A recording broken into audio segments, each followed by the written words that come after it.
Voilà, on continue toujours en physique. Dans cette partie, on va s'intéresser à l'étude d'une mécanique qui s'appelle la mécanique lagrangienne. Au lieu d'utiliser les théorèmes généraux usuels, tels que le théorème de la résultante générale, le théorème du moment cinétique, le théorème de l'énergie cinétique, ou le théorème de l'énergie potentielle, ou le théorème de l'énergie mécanique, on va se passer de ceci et on va utiliser une nouvelle méthode qui se base sur une quantité appelée le Lagrangien. Donc, c'est la mécanique lagrangienne. Et je commence par un rappel. Petit a, les coordonnées généralisées, on les symbolise en général par QI. Ce sont les variables indépendantes qui régissent le système, comme les coordonnées cartésiennes du centre d'inertie xg, y, g, zg et les angles de l'air psi, θ, phi. Voilà, les coordonnées généralisées. On les symbolise en général par Q indice I. Deuxième rappel, vous avez déjà étudié ça au cours. La liaison holonome. Donc, qu'est-ce qu'une liaison holonome? C'est une liaison entre le système étudié et un autre corps, sans glissement. Donc, liaison holonome, ça sous-entend absence de glissement. Voilà, comme l'indique ce petit schéma, voilà le système étudié, voilà un corps sur lequel se déplace S, le point de contact CI, la vitesse de I est nulle. Le vecteur de vitesse de I, c'est le vecteur nul. C'est ça. Donc la liaison qui apparaît entre le corps S et la surface de contact est dite holonome. Ça veut dire qu'il n'y a pas de glissement. Autrement dit, la vitesse du point de contact est nulle. C'est ça la liaison holonome. Troisième rappel, le Lagrangien, c'est la partie la plus importante. Par définition, qu'est-ce que le Lagrangien? C'est une grandeur physique que l'on symbolise, que l'on note par grand L. C'est l'énergie cinétique, T ou bien EC, moins l'énergie potentielle. Ça, c'est une définition à mettre en tête. Lagrangien, c'est cette quantité. C'est l'énergie cinétique du système moins l'énergie potentielle du système. Petit d, toujours je suis dans le rappel. Principe d'Hamilton, ou bien le principe de moindre action. Que dit ce principe? Par définition, d'abord, avant d'attaquer ce principe d'Hamilton, il faut d'abord savoir ce que c'est qu'une action lagrangienne. Par définition, l'action lagrangienne, c'est la quantité grand S, c'est l'intégrale entre un instant initial et un instant petit t, 1, de L, le Lagrangien. Le Lagrangien, c'est une fonction qui dépend des paramètres généralisés QI, leur dérivée et le temps, dt. Par définition, cette quantité, cette intégrale, bien sûr limitée, bornée, entre deux bords, c'est un intervalle fermé borné, est dite action lagrangienne. Donc, que nous dit le principe d'Hamilton? Donc, on a défini le Lagrangien, l'action lagrangienne. Maintenant, on va passer au principe d'Hamilton ou bien le principe de moindre action. Qu'est-ce qu'il dit? Delta S, c'est-à-dire la variation élémentaire, une petite variation delta de S, est extrémale. C'est-à-dire elle est minimale ou maximale. On dit extrémale. C'est-à-dire delta S est nulle. À un instant delta T, delta S est nulle. Vous avez déjà montré dans le cours que delta S est nulle. Elle est équivalente à cette équation qu'il faut apprendre par cœur. C'est très important. Donc, la dérivée par rapport au temps, 2, la dérivée partielle de Lagrangien par rapport aux dérivées des coordonnées généralisées, moi, la dérivée de L par rapport à QI est égale à 0. Donc, si vous écrivez cette équation, ça veut dire que delta S est extrémale, c'est-à-dire l'action lagrangienne est extrémale. Donc, voir le cours, qui dit action lagrangienne extrémale, dit ceci est nul, qu'il faut mettre en tête. Et je passe au deuxième paragraphe, les applications. On va illustrer cette partie, que je sais qu'elle est encore floue, par deux petits exercices, par deux petits problèmes. L'exercice 1, le pendule simple. Voilà un pendule simple. Un fil, inextensible de masse négligeable, de longueur L fixe. À l'extrémité libre est suspendue une masse ponctuelle, c'est-à-dire dont le diamètre, dont les dimensions sont négligeables devant L. Voilà.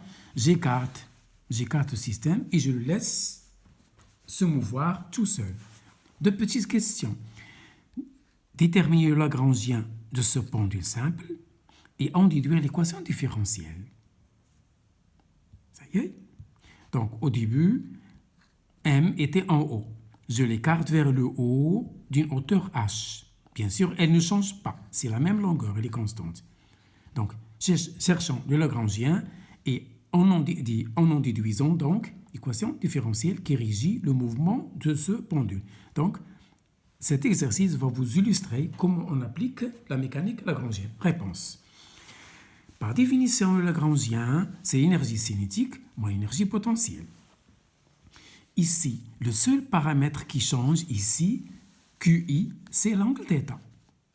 Donc voilà, ici QI, c'est un seul angle θ.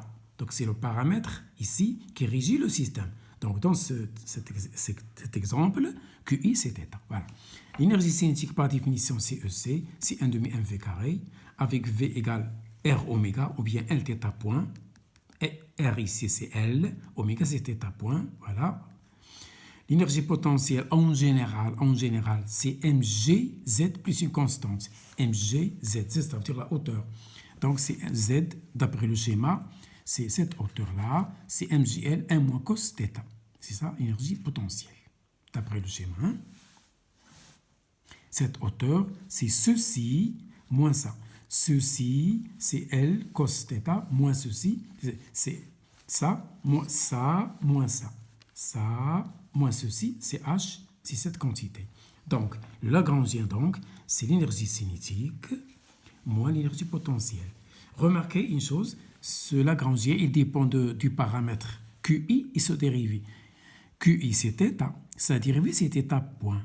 Voilà le Lagrangien. Donc, une fois le Lagrangien déterminé, ça y est, on peut en déduire facilement, manifestement, l'équation différentielle. Et je passe à petit 2. Je cherche dérivée de L par rapport à θ point. Je trouve ceci. Dériver cette équation par rapport à θ point, c'est ml carré θ point. Dériver L par rapport à θ, c'est moins mg L sin θ. Dériver cette quantité par rapport au temps. M constante, L carré constante, dérivée de θ point, c'est θ seconde. Pourquoi je fais ça? Pour que j'écrive l'action lagrangienne et extrémale, c'est-à-dire l'équation tout à l'heure qu'il faut apprendre par cœur. Et donc, je sais que j'ai ceci est égal à 0. Je n'ai ni frottement ni rien. Je remplace cette quantité par ceci, je remplace cette quantité par sa valeur équivalente et je trouve ceci.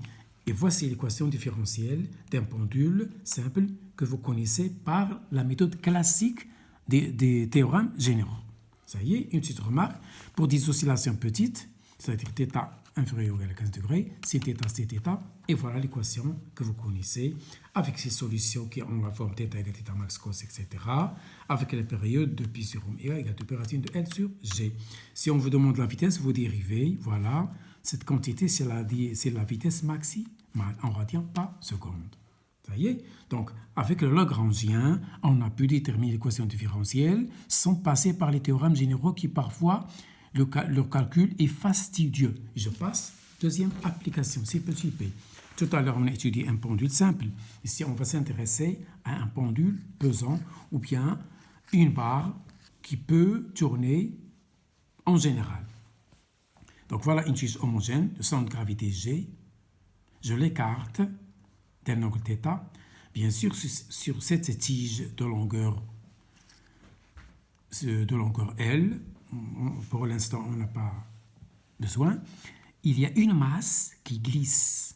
Donc, une masse, petit m, qui glisse sur la tige. M', c'est la masse de la tige. Petit m, c'est la masse de la masse qui glisse sur la tige. On veut donc OM égale ρ, c'est-à-dire le repérage de m, c'est ρ, c'est une fonction de t. OM, ça change dans le temps, donc c'est ρ de t. Θ change dans le temps. Oméga, c'est-à-dire le vecteur rotation, c'est θ point, il est suivant car il se dirige vers nous. X, je fais comme ça, je tourne, hop, ça tourne vers nous. Donc, il y a deux petites, ça c'est les données, deux petites questions. Cherchez le Lagrangien, comme tout à l'heure, déterminer les équations différentielles. Réponse. Par définition, le Lagrangien, c'est l'énergie cinétique du système moins l'énergie potentielle. L'énergie cinétique du système, c'est celle de translation plus celle de la rotation.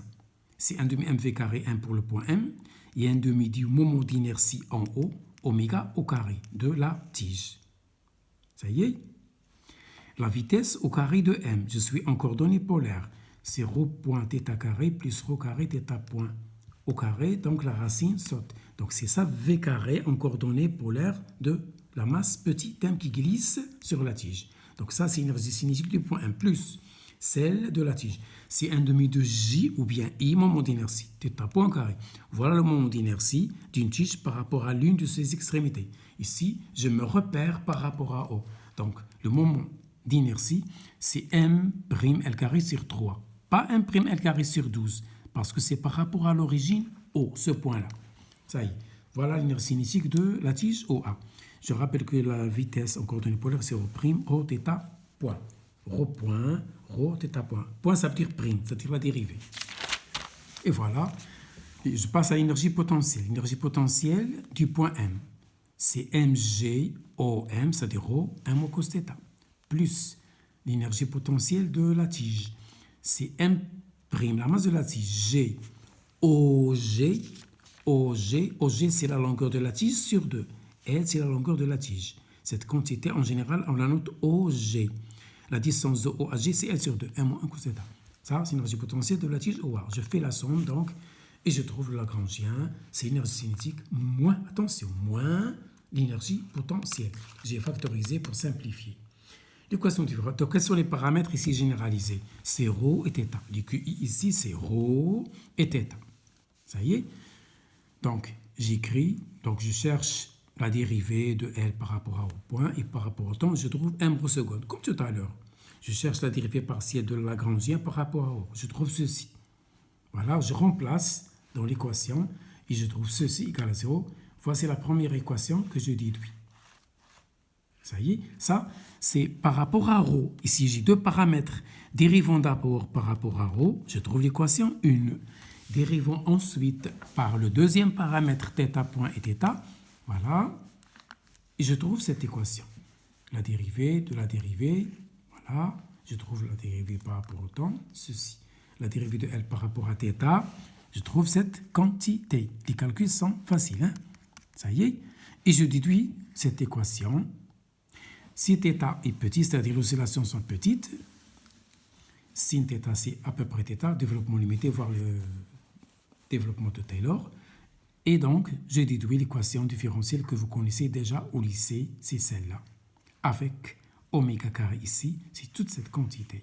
Donc, si je pose tout ceci est égal à oméga carré, je retrouve l'équation différentielle, en général, d'un pendule pesant en général. Ça y est. Voilà. Donc, voilà le résumé. Pour cet exercice, il y a deux équations. La première, c'est par rapport au paramètre ρ. La deuxième, c'est paramètre au paramètre θ. Et voilà pour aujourd'hui.